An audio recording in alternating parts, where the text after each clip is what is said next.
got Molly here to demonstrate, but before we get started, let's talk about how some of the exercises that are traditionally done to strengthen the legs can cause knee pain. Now, a lot of you might do leg extensions where you sit and extend the knee to train the quadriceps, or you might do hamstring curls where you bring the heel to the butt to train the hamstrings. While these target those muscles, they're only moving the knee and over time can lead to stress of that joint. A more appropriate way to do leg exercises is to integrate the whole body into the movements, or the whole lower body into the movements, so that all those muscles can work together to decelerate stress to not only the knees, but the ankle and lower back as well. So Molly, do you mind showing us? We're going to warm up first just using a tennis ball to massage some of the muscles to bring blood supply to the tissues we're going to use for the exercises.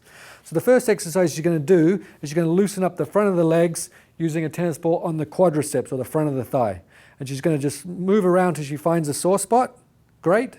She's going to pause on that sore spot. She's going to bend her knee. That's going to be like a stretch. So she's now massaging and stretching and preparing those muscles for the workout.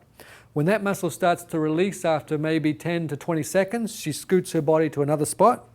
Let's go ahead and find another sore spot. Beautiful. And she can bend the knee if she needs to.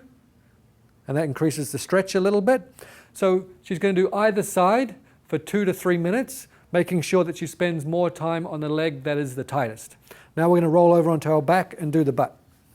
So when she does integrated exercise for the legs, she's going to be bending her hips and the glutes are going to have to work appropriately. So she needs to massage those and bring blood supply to those muscles. She's lying on her back. She's got the ball underneath her left butt. She can increase pressure by putting her left ankle on her right knee. That will tip her over there and put a little bit more weight. She's moving her body until she finds a sore spot, and then she's going to stay on that for 10, 20 seconds until it releases.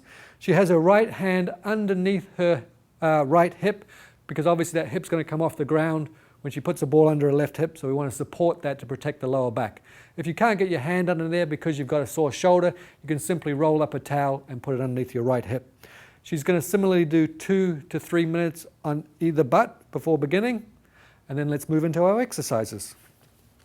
So the first exercise we're going to do is called step back with arm raise. So go ahead and do that for us, Molly.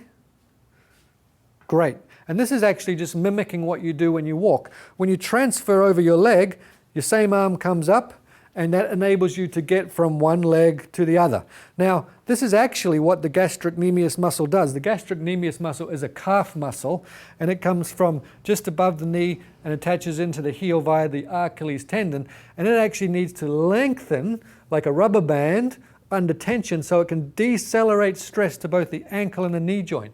So if you're doing calf raises in the gym, like standing calf raises, you're actually shortening that muscle, and it's making so it can't decelerate stress to the knee when you walk. So this stepping back exercise is a more appropriate exercise to not only train the calves to get stronger, but to decelerate stress to the knee. So let's go ahead and try the other side. And she's raising the arm because that's how she walks, and that helps put her body into extension, or lifts it upright and puts weight back over her hips and lower leg. And we want to check, you can actually see that her foot's turned out a little bit, so let's get that foot straight. Perfect. And let's go ahead and step back again. So right side. As she does this correctly, she's able to step back with her feet straight. She then progresses to maybe using a little bit of weight in her hands. Another progression for this, which is a very big progression, would be walking backwards downhill, raising her arm, because obviously the incline of the hill, or the decline, actually really stresses the angle of the ankle and the knee and trains those the gastrocnemius or calf muscle even more. Okay, the next exercise we're going to do is to help train the hamstrings. So let's go ahead and we're going to do that stalk exercise where you bend forward. Let's do this on the right side. So bend forward on the right and lift your left leg. Great. Now, the hamstring muscles actually come from the butt bone. They cross, let's go ahead and stand out of that so you don't get too tired. The hamstring muscles come from the butt bone, go all the way down the leg and attach to the lower leg. They then continue via a ligament into your erector spinae, or back muscles, and go all the way up the back. So think of your hamstring muscles as actually back muscles going from actually your forehead all the way over your head, down the muscles of your back, cross your butt, all the way down your leg to your lower leg. So what they do, they don't do this, which is the way we train them in the gym. They actually decelerate your spine coming over your hip and your leg straightening. So we want to do an exercise that mimics that to protect not only the knee but the lower back as well. So let's go into the exercise. Beautiful. And she's doing this very well, although what we can see is that this left hip is coming up. And if her left hip comes up, it means her right knee is going to dive in and she's going to get knee pain.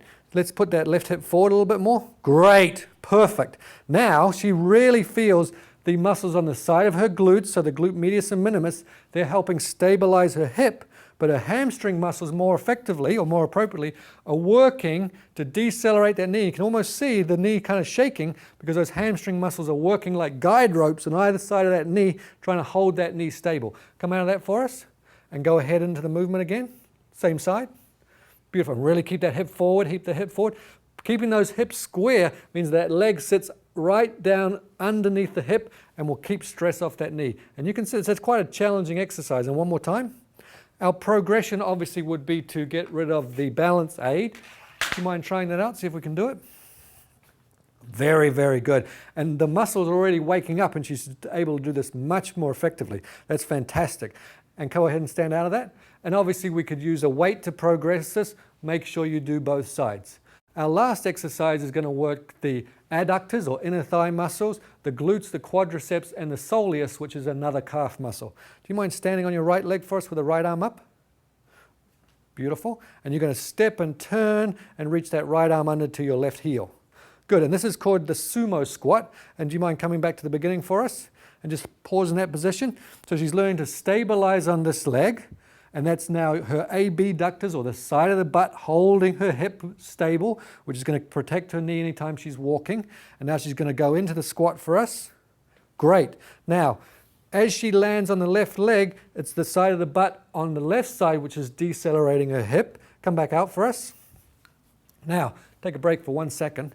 Most people do the inner thigh muscles in the gym where they squeeze their legs together against the machine like this, and then they do the outer thigh muscles by squeezing out like that. That's shortening those muscles and actually causing a lot of dysfunction to those muscles, so that when you walk, those muscles can't lengthen to take stress off the knee, pelvis, and lower back. So we're going to train them in this exercise to lengthen to make sure the knees feel better. So let's go into the exercise again. And when she turns now, it's actually the inner thigh on the right side, so go ahead and squat. It's these inner thigh muscles that are lengthening, because they come from the inner thigh and attached to the pelvis, and they're lengthening to decelerate her pelvis and lower back as it moves away from her right knee. And go ahead for us again. So you would think that this would hurt her knee because it's going inside her foot, but it's not, because those muscles are working correctly to take stress off those structures. Let's go one more time. Her quadricep muscles on both sides are working because they're lengthening to decelerate stress to the knee as the knee goes forward and the hip goes back. And her soleus muscles, as she squats forward a little bit more, her soleus now, which comes from just below the knee into the heel again, is lengthening to decelerate stress to the knee. Come on out of that. And that's a challenging exercise, so make sure you begin all these exercises slowly and do them comfortably within your range of motion. So that last exercise might simply just be like this to begin with. If you feel more comfortable, progress. If you don't feel comfortable, regress to doing more tennis balls on the ground, so those muscles are loose, so that when you go into the exercises, your knee doesn't hurt. I hope those are really helpful to you to not only create less knee pain, but much better looking legs as a result. I'll see you next time.